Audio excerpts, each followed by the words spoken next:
Nous avons, les communistes, décidé de faire cette initiative parce qu'il se passe quand même des choses très graves dans le pays. En ce moment, c'est la mort annoncée des services publics.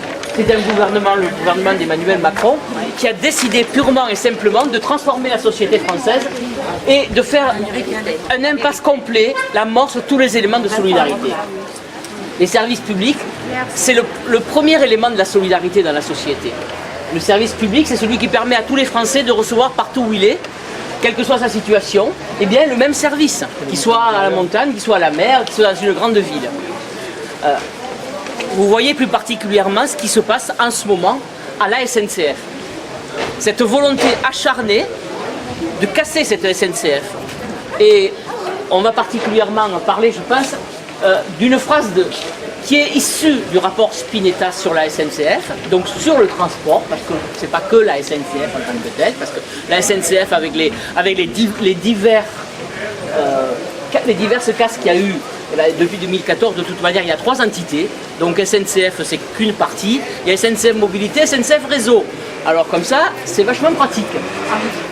Donc, on va surtout travailler ensemble, construire quelque chose à partir de cette phrase du rapport Spinetti. Il y a 9000 km de lignes, de petites lignes, en trop. Il faut les supprimer. Et Emmanuel Macron n'a pas barguiné. Il dit d'accord. Donc il fait des discours d'un côté, et puis de l'autre, on enlève 12 milliards et demi aux collectivités territoriales. On leur dit, ah ben si vous voulez quelque chose, vous avez qu'à le payer, mais avec quel argent? Ça veut dire qu'on va régionaliser toute une série de politiques, et que selon que vous habitez d'un côté, ou selon que vous habitez de l'autre, selon que vous habitez une région riche ou une région moins riche, vous n'aurez pas les mêmes services, vous n'aurez pas le même accès à l'électricité, le rail, la santé. Et nous quand même sur la côte Vermeille, on connaît bien ça. La santé et le rail, on connaît. Si on nous enlève aujourd'hui la ligne Perpignan-Cerbère, qu'est-ce qui va se passer? Or, la SNCF, le 1er juillet, veut fermer le centre de maintenance de Cerbère. C'est 15 emplois secs qui pètent, mais c'est pas ça simplement. C'est aussi la société de nettoyage des wagons qui est à Cerbère. C'est-à-dire 50 emplois de plus. Mais c'est aussi les commerçants, mais c'est aussi les petits entrepreneurs. C'est tous ceux qui travaillent. Ils ont commencé par la santé, en fermant le centre Vercelli, en le dévitalisant tel qu'ils l'ont fait. Ben, ça veut dire des tas de gens qui sont partis déjà, qui ne sont plus là. Maintenant, c'est la SNCF. Ça veut dire quoi? Ça veut dire qu'à partir de Cerbère jusqu'à Perpignan, ça va devenir quoi? Est-ce que nous sommes des citoyens? Nous, les communistes, nous pensons que non. C'est pour ça qu'on a organisé 4 réunions pour alerter la population et lui dire voilà, nous, voilà ce qu'on pense. Aujourd'hui, il y a un grave problème. Il y a des solutions, il faut qu'on en discute et qu'on en trouve d'autres ensemble. Nous, on fait un certain nombre de solutions pour cette ligne et nationalement. Pour cette ligne, ben, nous proposons que ce cadencement de la ligne se fasse par Port-Bou. Parce que Port-Bou, aujourd'hui, beaucoup de gens veulent aller en Espagne, ils veulent tranquillement, soit pour travailler, soit pour faire des cours, soit pour faire des vacances. Quand vous arrivez à Cerbère, vous voyez le train pour Port-Bou qui s'en va devant vous. Et il faut que vous attendiez plus d'1 heure. Vraiment, vous le voyez et hop, il est parti. Ça, c'est pas possible. Ça, c'est pas possible. Donc, une des premières propositions que nous faisons, c'est celle-là. C'est-à-dire qu'on a une ligne Perpignan-Port-Bou. Et il y a eu des contacts qui ont été pris entre les syndicats, des élus d'un côté et de l'autre de la frontière, et les comités économiques sociaux régionaux se sont réunis et ils ont émis un avis favorable.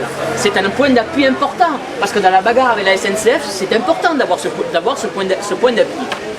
Donc déjà, ça vaut le coup de se bouger, ça fait quand même un petit moment que les comités des usagers, que nous battons, que les syndicats, la CGT, CFDT, FO, Sud, se mobilisent. Vous savez bien que dans notre région, la grève, là, en ce moment, quand il y a grève, c'est pas 10%, c'est 60% des salariés. C'est les gares qui sont fermées, parce que c'est vital, complètement vital. Et les salariés de la SNCF, c'est pas pour leurs pommes qu'ils se mettent en grève, parce que quand même, là, ils toucheront rien à la fin du mois.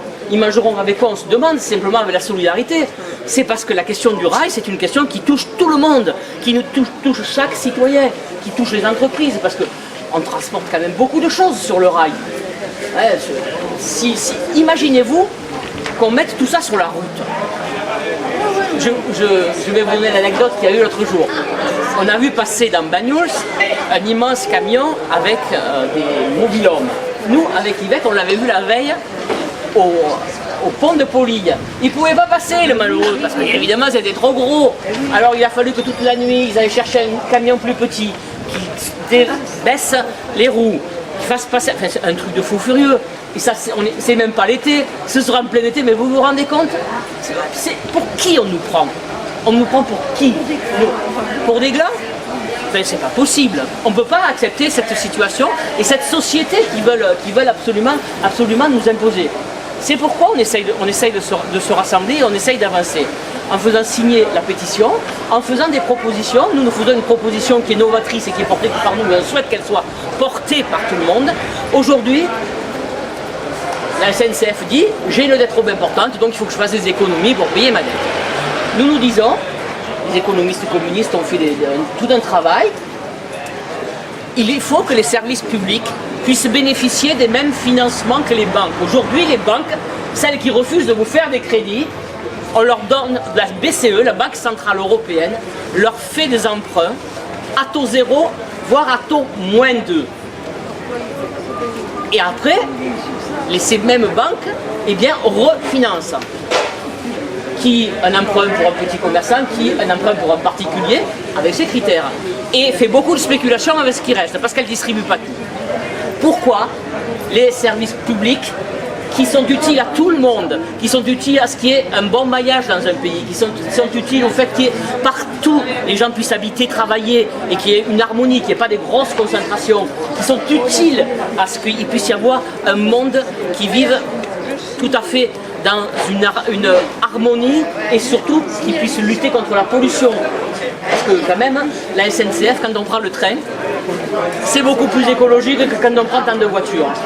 Donc, vous voyez, pourquoi les services publics ne pourraient-ils pas bénéficier d'emprunts à taux zéro, voire à taux négatif? Donc cette pétition, on va vous la montrer, elle est là, elle a commencé à être diffusée sur le net, et elle n'est pas portée qu'au niveau français. Elle est aussi portée par les députés européens, par le groupe uni européen, de la gauche unie européenne, et le parti de la gauche unie européenne, avec l'idée de faire mener cette discussion sur la question des services publics partout en Europe. Parce que la Constitution européenne, certes, elle dit des choses qu'on n'aime pas trop sur les services publics, mais elle ne dit pas quand même que chaque pays doit liquider les services publics. L'article 4 et 5 de la Constitution européenne permettent à chaque pays de conserver ses services à partir du moment où il considère qu'ils sont d'intérêt général. M. Macron n'a pas choisi de le faire. Mais nous pouvons choisir d'imposer un débat dans ce pays, dans toute l'Europe. L'année prochaine, il y aura des élections européennes. Comme chaque fois, les gens votent moins. Alors que c'est l'Europe, la construction de cette Europe, c'est elle qui nous fait souffrir aujourd'hui. Ça suffit. Nous ne voulons pas non plus qu'il y ait le fascisme. Comme ce qui se passe en Hongrie, en Autriche, voire en Italie, tout ce qui se passe. Si nous ne voulons pas arriver à des situations comme ça, il faut que nous, citoyens, nous levions, nous rassemblions, nous parlons, nous signons, nous organisions des rapports de force. Donc voilà, c'est pourquoi nous avons fait cette réunion, cette pétition que je vous invite à signer. Et bon, j'ai un souci, parce que Richard Sanchez, que vous connaissez bien, devait ouvrir la réunion, vous dire bonjour. Il est chez le médecin, il n'est toujours pas sorti, il a quelques soucis. Et Patrick Cazes, le conseiller régional, est bloqué par un accident après Toulouse. Et ça fait un moment qu'il a pris une petite route, mais il ne va pas être là avant un bon moment. Mais je vous invite quand même on peut discuter. Moi, maintenant, j'ai fait quand même pas mal de réunions, donc je connais un petit peu ce qui se passe dans la région, puisque je vais vous dire juste deux mots sur la... Alors, pour contrebalancer ces politiques, les régions peuvent avoir des attitudes plus ou moins positives. Vous avez entendu Xavier Bertrand, il a dit « moi, de toute manière, je veux la concurrence ». Il y a deux régions en France qui ne se sont pas mises dans cette perspective de concurrence. C'est la nôtre, qui est dirigée par une élue socialiste, mais dont le président de la commission des transports est communiste, c'est Jean-Luc Gibelin, et la région Bretagne qui est dans la même configuration. Dans le renouvellement de la concession, ils n'ont pas mis de concurrence, ils l'ont attribué pour 8 ans, 2 fois 4 ans, à la SNCF. Mais la SNCF, ce ne sont pas des enfants de cœur, c'est ce qu'on disait tout à l'heure. Donc, ils ont maintenant la signature de la convention, mais ce n'est pas pour autant qu'ils souhaitent faire la politique que la région voudrait faire. C'est un peu plus compliqué. Donc, il y a besoin de ce rapport de force. La ligne, la région, elle a quand même mis sur la totalité de la région, le conseil régional, offre 25% de places en plus. C'est pas rien quand même. C'est un effort considérable. La région a financé la rénovation des trains corail. Et aujourd'hui, la SNCF dit à la région, oh ben finalement le train corail, il y a mieux. Non, il faut les liquider. Ça fera de l'emploi pour 3 ans à Béziers. C'est un cynisme extraordinaire. Extraordinaire. Ah ben, il y a des compétences et des savoir-faire à Cerbère. Ah oui, ça c'est vrai. Hein. Il y a une fosse, il y a des machines pour laver, donc il y a tout. Non, mais il vaudrait mieux mettre à Perpignan. C'est mieux. C'est mieux, oui, quand vous voulez faire le tout TGV, puisque ça permet de faire partir tout le monde par Perpignan avec le TGV. Donc voilà où on en est. On a un point d'appui avec la région, mais c'est jamais acquis, parce que la région, ben, elle a aussi des milliards, elle a un budget, mais elle a aussi des budgets en diminution. Donc après, elle a aussi donc des choix à effectuer. Il faut que nous, on l'aide à effectuer. Donc nous, on vous propose de signer la pétition, qu'on discute. Moi, je vais en faire un compte rendu. La prochaine étape, ce sera, on va faire une réunion avec le comité des usagers pour élargir, pas simplement nous, hein, parce que nous, moi je suis très contente qu'on le fasse, mais je pense que c'est bien si on est plus. S'il y a d'autres gens qui font. Et ensuite, le 29 et le 30 juin, c'est la fête du travailleur catalan. Donc le journal des communistes de cette région, et de ce département, excusez-moi.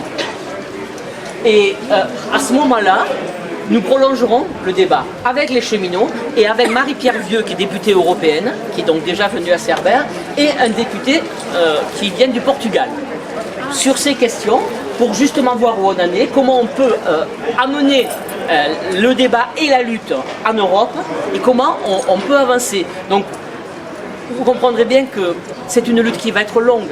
La question des services publics, il a fallu longtemps pour imposer des services publics. Il a fallu un autre rapport de force. Il a fallu après la guerre et des ministres communistes. Marcel Paul, Ambroise Croizat, et aujourd'hui, on veut tout casser pour mettre en place le fric. À nous de dire qu'on n'est pas d'accord et de nous bouger. Donc c'est ce qu'on vous propose. Moi, je vous invite à le faire, puis maintenant on va discuter. Voilà.